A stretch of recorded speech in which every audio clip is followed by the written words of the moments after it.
साथियों नमस्कार। कृषि बाजार भरतपुर से मैं हरपाल सिंह। साथियों चर्चा करेंगे सरसों बाजार के विषय में, लेकिन उससे पहले आप सभी से वही अनुरोध कि जो भी साथी हमारे चैनल पर नए हैं वो हमें लाइक, सब्सक्राइब और शेयर भी कर सकते हैं।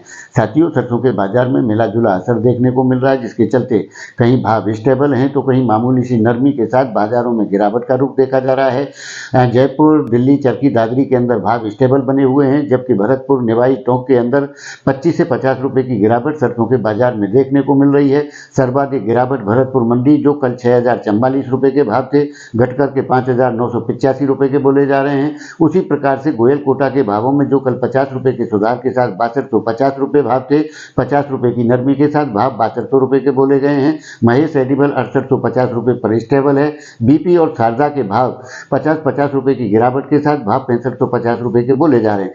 साथियों सरसों कच्ची घानी तेल 1331-32 रुपए पर जयपुर स्टेबल है, जबकि सरसों खल के अंदर बड़ी गिरावट की स्थितियां देखने को मिल रही हैं। उसका असर भी सरसों के बाजार में मामूली रूप से देखने को मिल रहा है। लेकिन साथियों जिस प्रकार से ट्रंप प्रशासन की टैरिफ की नीति की जो एक दहशत बाजार के अंदर थी, वो फिलहाल थमती हुई नजर आ रही है, क्योंकि इस प्रकार का कोई भी निर्णय फिलहाल ट्रंप प्रशासन के द्वारा नहीं लिया गया है, जिसके चलते खाद्य तेलों की टैरिफ में कोई बदलाव या कोई परिवर्तन की स्थितियां देखने को मिले। साथियों निश्चित तौर से फरवरी माह तक अंतर्राष्ट्रीय बाजार के अंदर खाद्य तेलों में कोई बड़ी गिरावट की स्थितियां बनती हुई नजर नहीं आती हैं, जिसके चलते आने वाले दौर के अंदर सरसों में मामूली सुधार की स्थितियां तो देखने को मिल सकती हैं, लेकिन कोई बड़ी गिरावट की उम्मीद फिलहाल के दौर में नहीं की जा सकती। लेकिन साथियों जिस प्रकार से सरसों के अंदर गिरावट की उम्मीदें जताई जा रही हैं, वो निश्चित तौर से निराधार है। मामूली नरमी और गिरावट के रुख जरूर देखने को मिल सकते हैं, लेकिन बड़ी गिरावट की उम्मीद बिल्कुल भी नहीं की जा सकती, क्योंकि जिस प्रकार का प्रोडक्शन आ रहा है उसके अनुरूप सरसों में बड़ी गिरावट की कहीं से कहीं तक कोई उम्मीद नहीं की जा सकती। इसका पूर्ण विश्लेषण आगामी वीडियो में देने का प्रयास करेंगे कि आगामी दौर के अंदर सरसों की किस प्रकार की स्थितियां रहेंगी। वैसे तो हमने पहले भी आपको लोगों के साथ एक विचार साझा किया है कि सरसों का आने वाला साल ट्रेडिंग के रूप में देखा जा सकता है, क्योंकि जिस प्रकार की स्थितियां सरसों के बाजार में बनती हुई नजर आ रही हैं, उससे लगता है कि बाजारों में ट्रेडिंग की प्रवृत्ति ही लाभदायक अति सिद्ध होगी।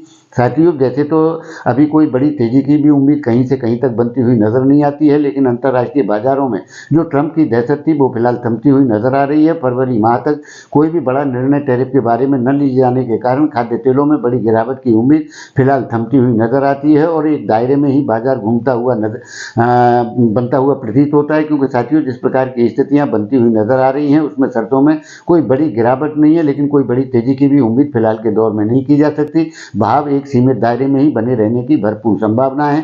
जब भी सरसों को सपोर्ट मिलेगा, निश्चित तौर से खल के आधार पर ही सरसों को सपोर्ट मिलता हुआ नजर आता है, लेकिन कोई बड़ी तेजी की उम्मीद नहीं की जा सकती। तो साथियों आपका इस विषय में क्या राय है, आप अपनी राय कमेंट माध्यम से दे सकते हैं। तब तक के लिए धन्यवाद।